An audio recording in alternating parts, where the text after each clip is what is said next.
Yo, salut tout le monde, c'est Gata Volgar, j'espère que vous allez bien. Moi pour ma part, j'ai un petit peu le moral dans les chaussettes. J'espère quand même que vous avez passé une bonne journée. Aujourd'hui on se retrouve pour une nouvelle vidéo, donc on se retrouve pour le débrief du match Turquie-France. Match qui comptait pour la troisième journée des éliminatoires de l'Euro 2020, défaite de l'équipe de France sur le score de 2-0. Les buteurs dans ce match, Ayhan à la 30e minute de jeu et Under à la 40e pour les Turcs. Et suite à cette défaite, l'équipe de France est reléguée à la deuxième place au profit de la Turquie qui prend la tête de cette poule. Voilà, donc ça a été un match où on a totalement sombré. Voilà, donc pour débriefer ces 90 minutes, l'équipe de France dans ce match-là a été totalement à la ramasse. On a mordu la poussière, pas d'envie, manque d'organisation. Voilà, manque d'organisation.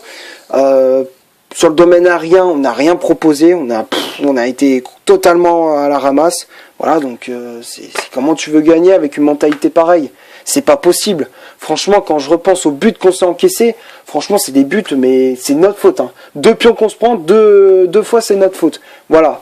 Mais avant cela, on a plutôt bien tenu la baraque, voilà. Donc même si les Turcs ils nous créent un petit peu le doute parce qu'ils nous gênaient parfois dans nos relances, voilà. Mais bon, quand même, on a plutôt bien tenu la baraque. On s'est créé même quelques occasions avec Griezmann ou encore Olivier Giroud, mais bon, malheureusement, on butait face à une défense turque avec un bloc assez compact, assez solide, voilà. Donc une défense assez solide de cette équipe turque, voilà. Donc un bloc défensif assez compact, voilà. Donc on avait du mal à trouver la faille. On a essayé avec Griezmann, avec Giroud, encore avec Mbappé, mais on n'a rien montré.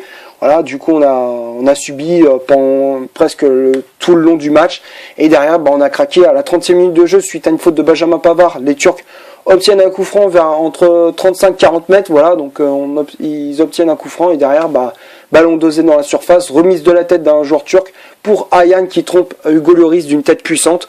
Voilà, donc sur le but, on peut dire que sur le domaine aérien, on a été totalement à la ramasse. Voilà, pas un joueur qui était au marquage, que ça soit Giroud, Varane, Pogba, il y a rien. Franchement, il y a aucun joueur qui a été au marquage, aucun. Mais quand je dis aucun, c'est aucun. Genre, il n'y a pas un mec qui était en train d'essayer de dégager le ballon. Il n'y en avait aucun, zéro. Voilà. Et quand je dis ça, je pèse mes mots. Parce que franchement, c'est un truc de dingue, quoi. Alors qu'on est les champions du monde, on est la meilleure nation du monde. Non, on se fait bouffer. On se fait bouffer par cette équipe turque. Voilà. Alors que je pense qu'on est parti d'une mentalité genre on va les éclater, alors qu'en fait, nada. On n'a rien montré, on s'est fait bouffer. Voilà. Donc suite à ce but-là, on est mené 1-0 et derrière, je m'attendais à une réaction des Bleus. Je me suis dit, ils vont se réveiller, ça va peut-être l'air booster ce but encaissé. Non, on a continué à sombrer. Voilà, et à la 40e minute de jeu, suite à une perte de balle de Samuel Umtiti, Pogba a essayé de revenir, il s'est fait complètement bouger. Voilà, et derrière, 40e, c'est Under qui vient doubler la mise pour la Turquie, et au passage l'attaquant turc qui a inscrit une frappe puissante qui vient se loger dans les buts du Lloris, et à la 40e la Turquie mène 2-0 et c'est le score à la pause. Voilà, donc à la mi-temps on est mené 2-0. Voilà, donc du coup Deschamps, ce qu'il fait, c'est qu'il fait sortir Lucas Digne et Blaise Matuidi qui étaient totalement transparent durant cette rencontre. Il a fait rentrer Ferland Mendy à la place de Lucas Digne et Coman à la place de Matuidi. Voilà, donc on a senti déjà que le côté gauche c'était déjà mieux. Voilà, donc je dirais pas que c'était le summum, mais bon, c'était nickel et tout, mais bon, c'était déjà un peu mieux, quoi, parce que Ferland Mendy il a apporté un peu plus de solidité sur le côté gauche que Lucas Digne n'avait pas forcément, et Coman c'était pareil, il a apporté un peu plus de rapidité dans le jeu sur le côté gauche, un peu plus de jeu même dans l'équipe de France, de rapidité dans le jeu de nos Bleus, mais malheureusement ça n'a pas suffi pour trouver la faille et inquiéter cette équipe turque. Voilà. Après, à la fin du match, il a fait sortir Giroud à la place il a fait sortir Giroud, il a fait rentrer Ben Yedder. Je sais pas, pour moi personnellement, j'ai trouvé que Ben Yedder, il a rien montré. Il a été totalement transparent depuis son entrée en jeu. Donc pour moi, il y a rien, quoi. Franchement, seconde période, ça a été la même que la fin de la première période. On a totalement sombré. On n'est pas parvenu à revenir à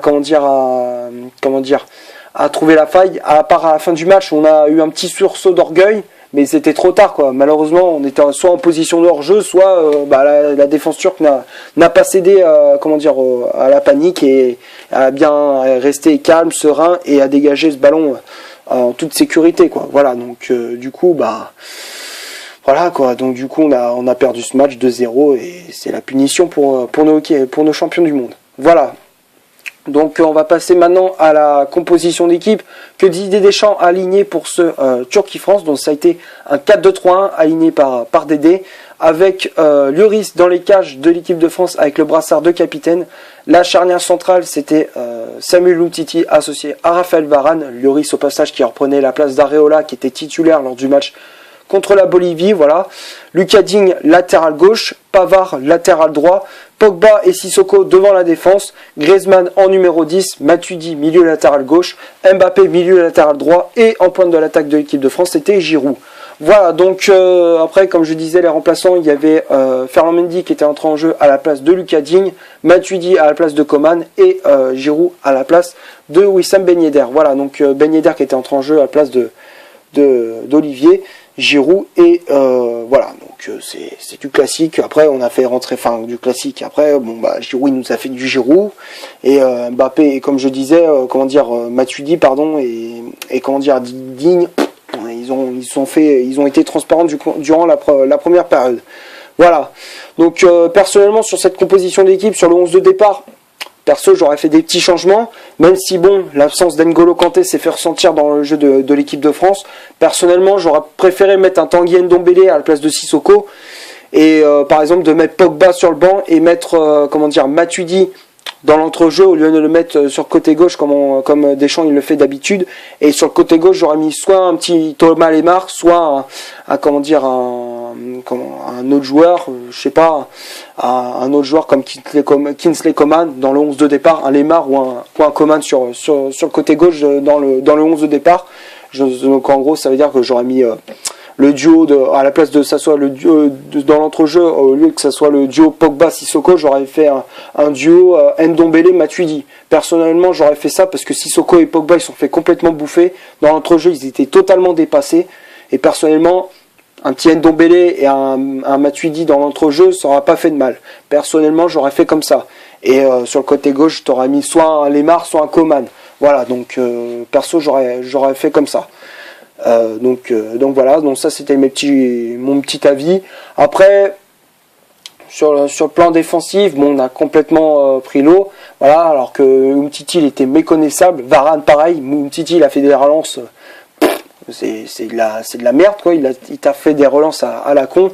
Perso j'aurais mis un Clément Lenglet aussi parce que Clément Lenglet pour moi méritait plus sa place. Je vois pas pourquoi il l'a convoqué pour rien. Je me dis mais putain il a convoqué Clément Lenglet. Attends il est solide, il fait une très bonne saison avec le FC Barcelone. Personnellement je préfère un Lenglet qu'un Umtiti dans le 11 de départ. Umtiti j'ai rien contre Samuel Umtiti mais bon voilà là en ce moment Samuel Umtiti c'est pas la grande forme. Personnellement j'aurais peut-être mis un Clément Lenglet parce qu'il aurait été plus solide et il y aurait moins eu la casse dans ce match là. Voilà, et pareil pour Lucas Digne, j'aurais mis Ferland Mendy à la place de Lucas Digne. Voilà, donc pour moi, la défense, j'aurais mis Clément Lenglet associé à Raphaël Varane et Ferland Mendy sur le côté gauche à la place de Digne. Voilà. Donc voilà, donc j'aurais toujours gardé le 4-2-3-1 et j'aurais changé 3-4 joueurs. Voilà, donc pour la composition d'équipe, voilà, ça c'était mon petit avis.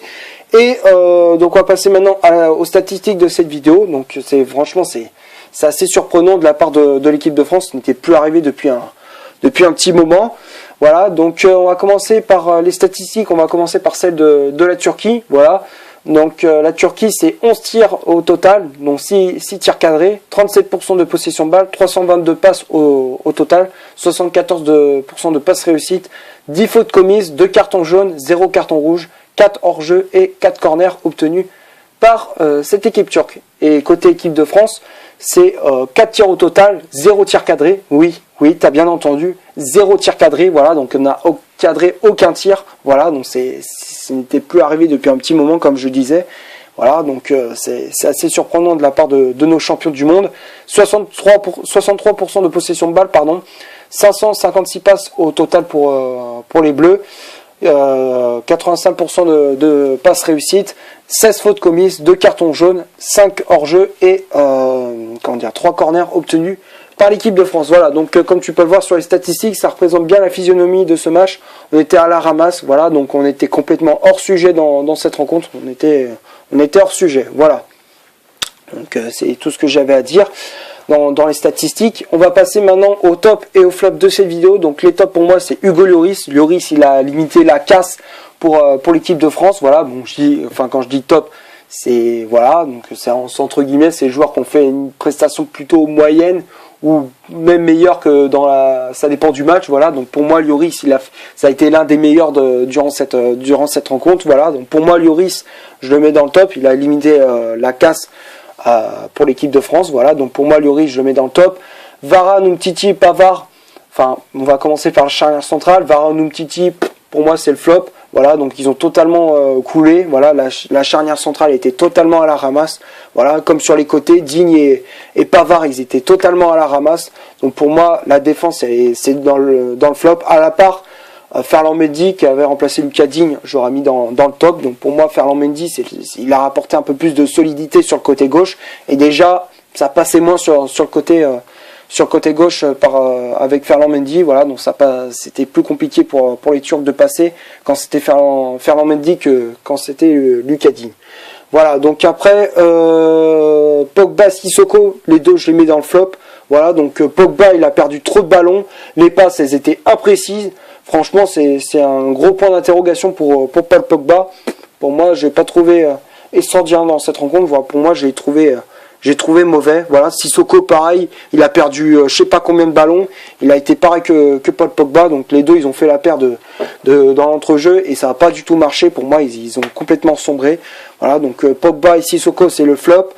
Après Griezmann je le mettrai quand même dans le top parce que bon c'est quand même lui qui distribuait les ballons à Giroud et à Mbappé. Enfin il essaye de distribuer. Voilà, donc il a quand même apporté un petit peu son jeu. Voilà, donc apporté un peu plus de grinta dans le jeu de l'équipe de France. Sauf que bon, il était tout seul à apporter sa grinta. Voilà, donc qu'est-ce que tu veux que je te dise, il était tout seul à l'attaque parce que Giroud c'est flop, Mbappé pareil le flop et Matuidi aussi. Matuidi, on va commencer par Matuidi parce que pour moi Matuidi il a été transparent comme je disais. Donc pour moi Matuidi c'est le flop total. Mbappé franchement qu'est-ce que je te dis sur Mbappé, il joue trop perso, il perd trop de ballons.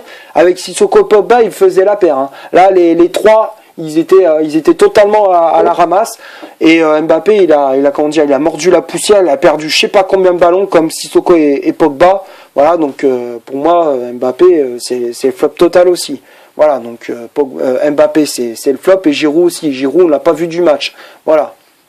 Giroud il a été inexistant, il a été tout le temps en position de hors-jeu. Voilà, donc pour moi Giroud c'est le flop. Et après les remplaçants, bon comme je disais Ferland Mendy c'est le top.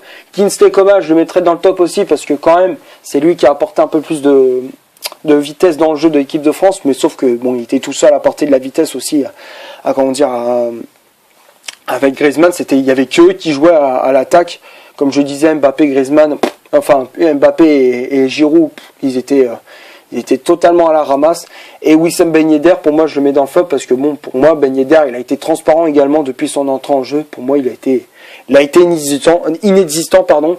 Donc pour moi, Ben Yedder, c'est le flop total. Voilà. Donc les seuls qui étaient bons dans ce match-là, c'était Lloris, Griezmann, Coman et Mendy. Voilà, donc c'était les seuls qui étaient bons dans ce match. Voilà, donc le reste de l'équipe c'était le flop total. Voilà, donc c'est tout pour les tops et les flops. Voilà, donc c'est déjà la fin de cette vidéo. J'espère que cette vidéo t'auras aimé cette vidéo. Voilà, donc j'ai pas d'autres mots. Je suis énervé par rapport au match. Je suis un petit peu dégoûté. J'espère que la vidéo vous aura plu. Si c'est le cas, vous laissez un énorme like. Tu cliques ici pour t'abonner, pour rien rater de mes vidéos. Tu cliques ici pour voir une autre si tu le souhaites. Et moi, je te dis à la prochaine pour une prochaine vidéo. Ciao!